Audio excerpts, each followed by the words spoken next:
Say hello to my dusty engine. Today is the day the engine comes out. Now, they've apparently got two options in terms of removing engines from these. One is the way I'm going to do it. Drop the subframe, drop the axle, the gearbox, the engine, everything all in one hit. In my case, that's going to be the one I go for, purely because I can then take the engine and gearbox out, sell the gearbox, keep the engine, put the subframe back in so that the car is still movable. I can get it out of the workshop, get it scrapped.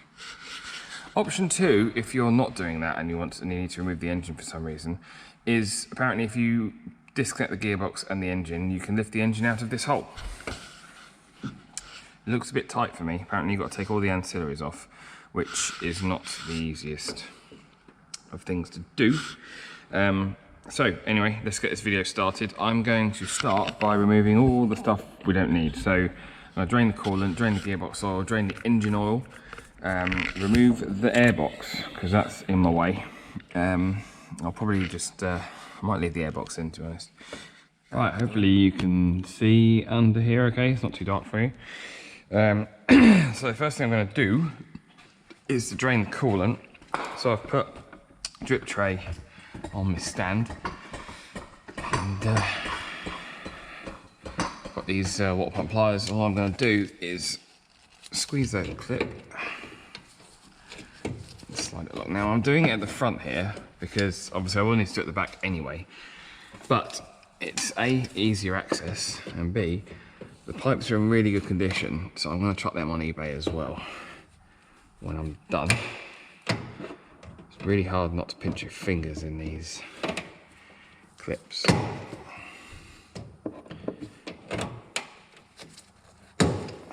It's coming, it's nearly there.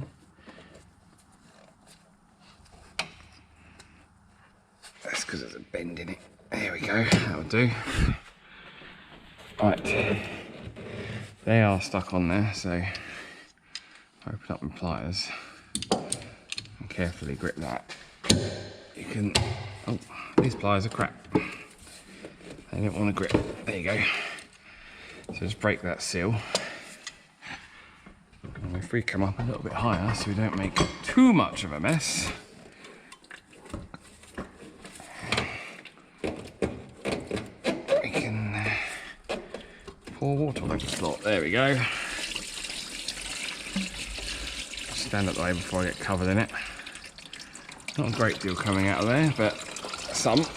And then we'll do the same on the other side. But we might just drop this a little bit so I can see what I'm doing.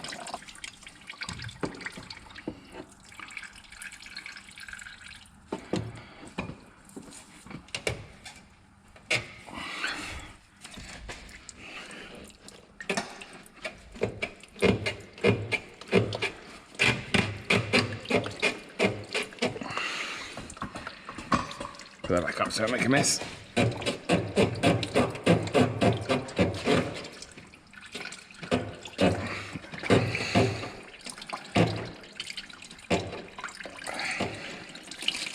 Always get the feeling it's just going to flood out like that. Let's just leave it there for a moment. Trying to do this without making too much mess on the floor. Even though this is the apprentice's ramp, so I'm sure he'll be fine cleaning it up.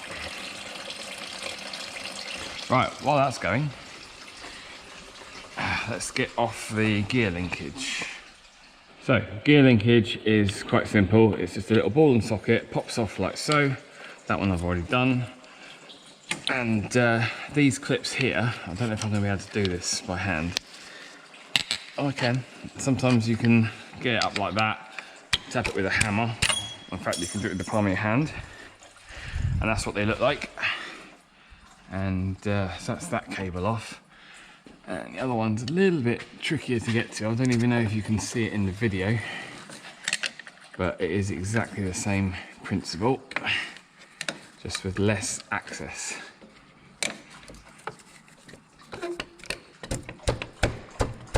It's going.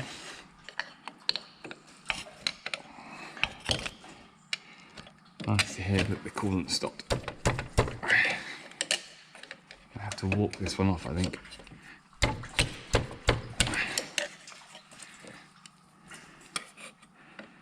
Once there's a little gap, you can get your screwdriver in.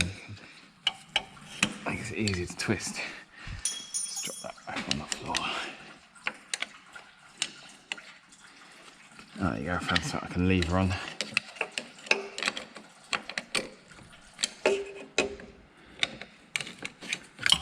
There we go. That's the gear linkage off, and then from here, just give it a wiggle, and it will slide out like that. That's that out of the way. Same with the top one. That's still. There we go. That'll continue draining for a bit. So also while we're under here, we might as well take the exhaust off. Now, up top here, you've got 1, 2, 3, 4. I think they're 15mm nuts. So I wouldn't recommend doing them with a gun. I'm going to do them with a gun because, well, it's easier, quicker, and I don't need the exhaust.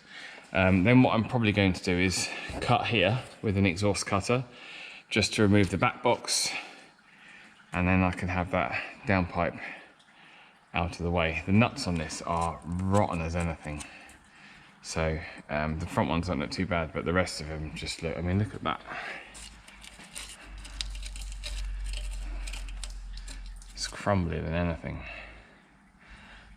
So I'm gonna get that off, get rid of the exhaust. Hopefully by then the coolant will have finished draining out.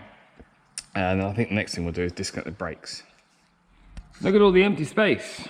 The exhaust is off. Yeah, so I cut under those 4 bolts, cut just in front of the cat. And then in order to remove the back box, I've undone 2 13mm nuts there, slid it slightly that way, which took it out of that bracket, and the whole thing come down. There is also a big heat shield held on with 4 10mm screws. One of mine is rounded, and then the whole thing just snapped off anyway, so it didn't matter. I've also drained the coolant out of the front pipes, which sounds stupid because it's the same pipe, but where it dips down here, you do get a bit of a build up there. So that's all sorted. I do need to drain gearbox and engine oil, but I don't necessarily need to do it to remove the engine and gearbox, so I might just save that step for now. I think the next thing I'm going to do is brakes. Now, handbrake, very simple. Hopefully you can see in the video, there is a little, what do you call it, split pin, that's the word, in there. Just use a pair of pliers to close the opened up part of the split pin. This is actually the same setup that the Midget has. And what we're going to do is just try and push the split pin up a bit so we can get to the top of it. Oh, it's an R-clip. Sorry, my bad. That's an R-clip, even better. We can literally just pull it out. Oh, there we go. Drop it on the floor. So it is just an R-clip, so you just lift that part, push it out, pull the pin out. Sometimes, like this one, they're a bit stuck in there. There we go. She's coming. There we go. And again, like I said, just like the Midget, same way the handbrakes, parking brakes held in, little split pin. This one's very rusty. Hole in the end. And then the other thing you've got there is another one of these C-clips, like that. And then we'll just, obviously if you're doing this job, do not just throw stuff on the floor. I'm doing it because I'm not using any of it. So, parking brakes all off. The brake hoses, I believe these have a banjo bolt. Yes, they do. So all I'm going to do is clamp the hoses for now because I don't want to lose fluid all over my floor. I've got various hose clamps in my collection of tools, and these ones I actually really like. They're very cheap, I think they're about £7 for the pair. And they just sit over there, wind up the wing nut, and then that's it, you're done. hose is clamped. I'll do this one as well. Must remember to take these back off when the car goes to the great scrapyard in the sky, but they'll be fine for now. And I believe that is a 14mm banjo bolt. So we've got a 14mm banjo bolt, and I can crack it off. That should now come undone. There we go.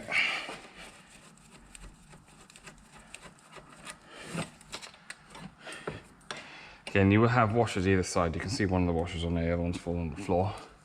So yeah, if you're doing this, it's worth replacing those washers because they don't normally like being used more than once. However, little trick, if you heat them up so they're glowing red hot and then cool them down rapidly, they do swell up, and you can get away with using them a few times. I'm going to grab another spanner for that side.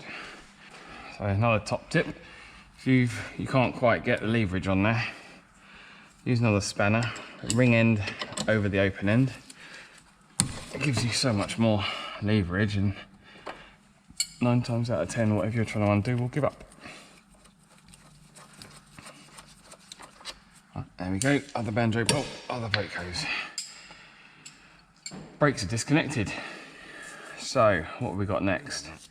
Right, so in terms of removing the subframe, you've got a mount here with two 10mm nut bolts, and you've got exactly the same this side there. Do not expect them not to snap. They will snap, they always do. It's incredibly annoying. I've just noticed I've got to undo these. This is for the hydroelastic suspension. So I've got that on both sides. And oh, you're not going to be in the way. So yeah, so expect them to snap. I've done these mounts before where they've corroded for an MOT and they snap, and it's a horrendous job. So yeah, bit of welding probably, a bit of drilling, we'll get them out. And then up the back here, we've got, hopefully you can see there's one there, and one there. That one looks brand new. That's probably covered by the heat shield, that's why it's shiny. And same this side, 1, 2, 3, they are 13mm. And that's all that holds the subframe in. Holds the anti-roll bar as well, so the anti-roll bar will come down with it. Yeah, and all being well, we should then be able to remove the engine and gearbox. Right, after a bit of fighting, and I was convinced that these pipes had no pressure in at all because the suspension, as you saw in previous video, was non-existent.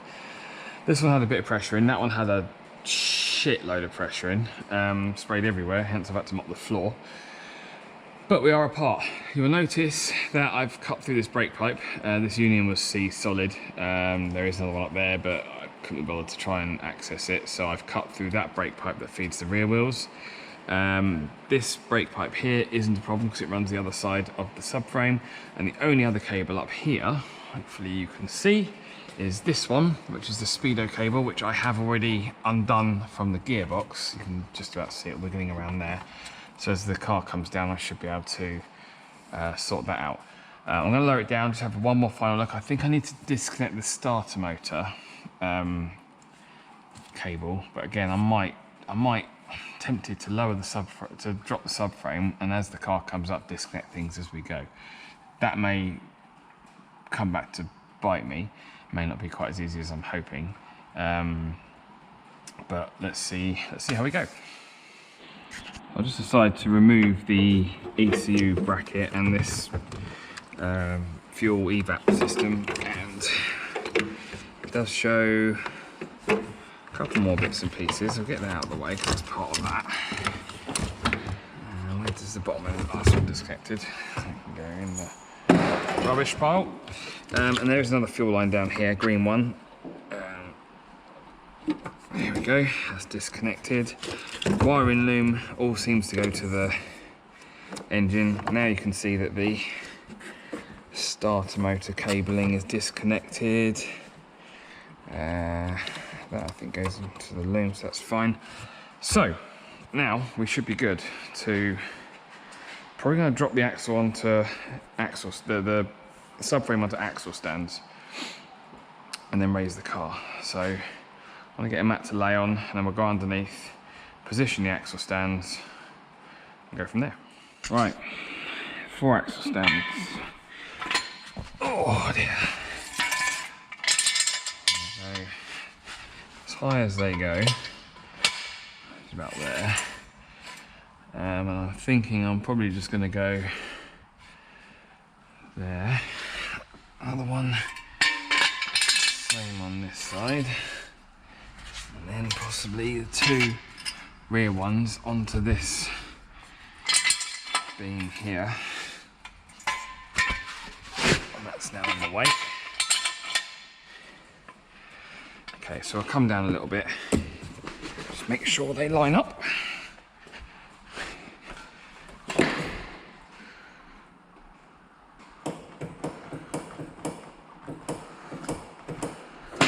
Right, they're pretty much sitting on that now, or should be. See how well I guessed.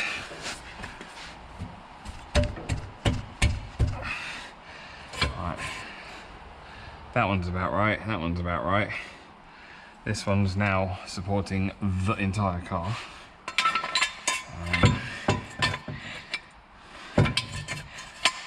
Just do that so they're sort of even. And then go up a little bit. Move that one.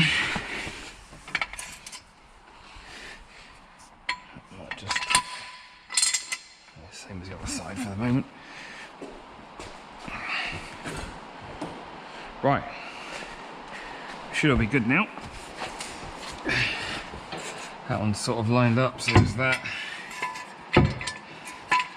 That one's touching, that one's touching. So, we'll start with the rear. We've got these 3 13mm bolts up here.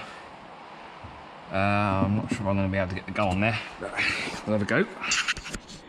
Okie dokie, let's start with the shiny one.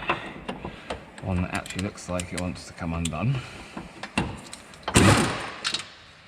1, 2, and then anti-roll bar's in the way of that. Okay, so we do the same the other side and do that other one by hand.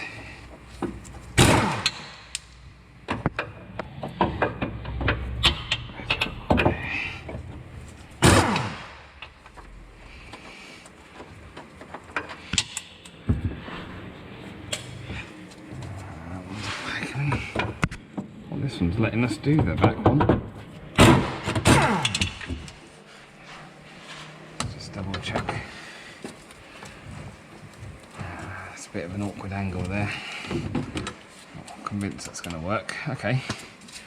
That side has come away. So that side, see, has come down there just for the anti-roll bar, but the whole subframe did move a little bit as well. So I'll do that and then we'll move to the front. Okay, I'm going to have another go with a 6-sided socket and do it by hand. That way if it snaps. Oh, there we go, it's turning now.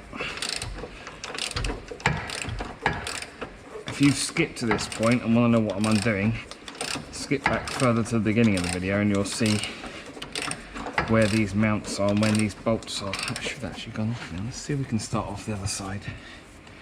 I've never been able to replace it. So these mounts are common MOT failure points, and you can never do them without snapping bolts. So I'm fully expecting a snap, but that won't bother me. Oh, it's come undone as well. Okay, let's get the gun back on them then. Make light work of that.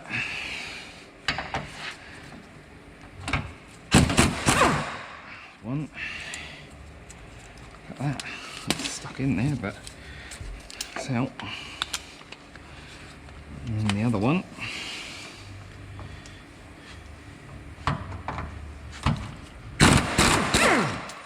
There's 2 of them out. Go to the other side.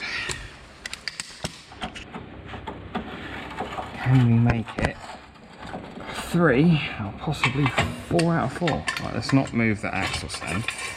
It's probably not the wisest of ideas. And this particular one here does not feel good at all.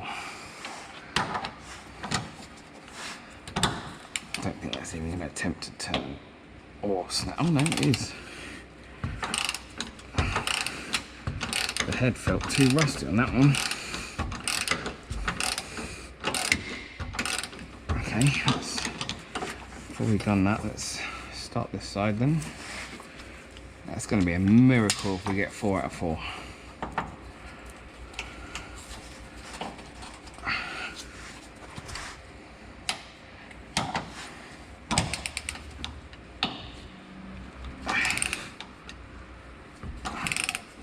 This one don't feel great, but it's coming undone.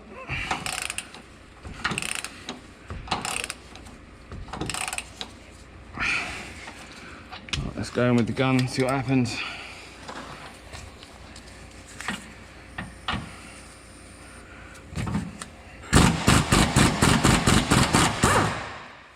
One, and this is where the back part of the front part of the subframe will drop, should drop. And if you saw that, nope, it's still not out. Oh, we are. Right, now the subframe is now on that axle, on both of those front axle stands. So all I've got to do now is get those other one, isn't it?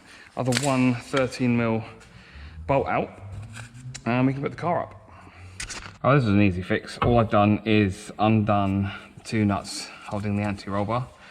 So this is our last one, hopefully. There we go. That is surprisingly, seems to be balanced on, the rear axle stands aren't doing anything. So I am slightly concerned that the whole rear axle is now sitting on the front two, which would suggest it was quite well balanced, but I think we'll try and put her up in the air a bit and see what happens.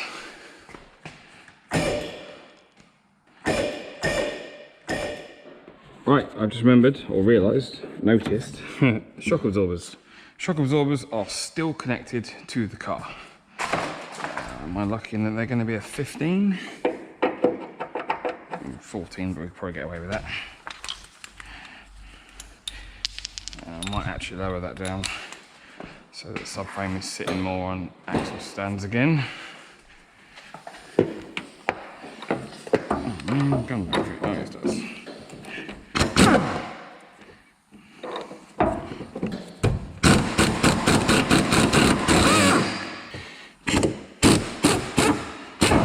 We go. Oh, that sounds rough. Probably get the airbox out now. Out our way.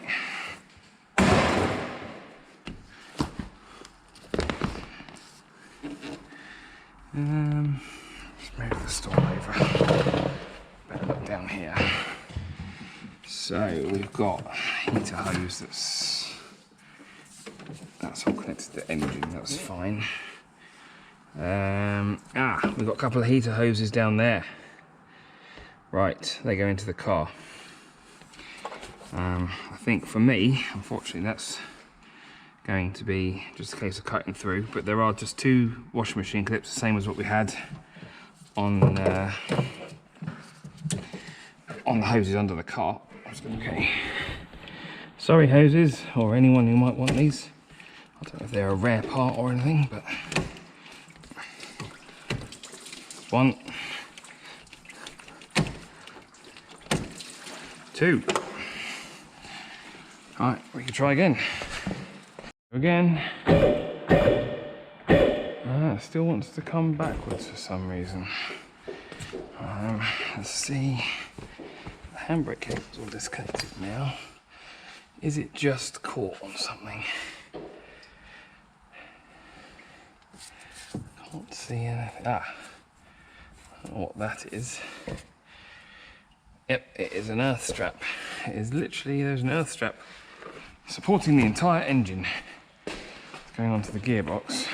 So I think that one again we'll just cut, but for future reference, it's right there. We're going to cut up there, I think.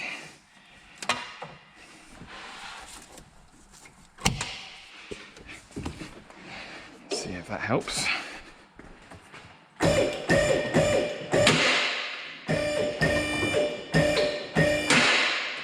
can see a hose. Oh no, that's part of that. That's good. We're right there. I think we're pretty much there, to be honest. Let's just check the other side before we come any further. I think we've got an ABS sensor, which I've disconnected from the other end. Once again, don't just cut yours off, unhook it, unclip it from wherever it's clipped in. But I think other than that, we're clear.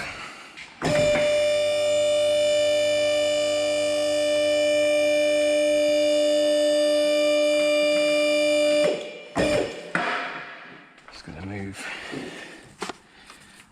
that, and I will also try and free off this gear linkage cable that's got to go underneath there, if it will. It will. There we go. Oh, hello. They are both free gear cables. So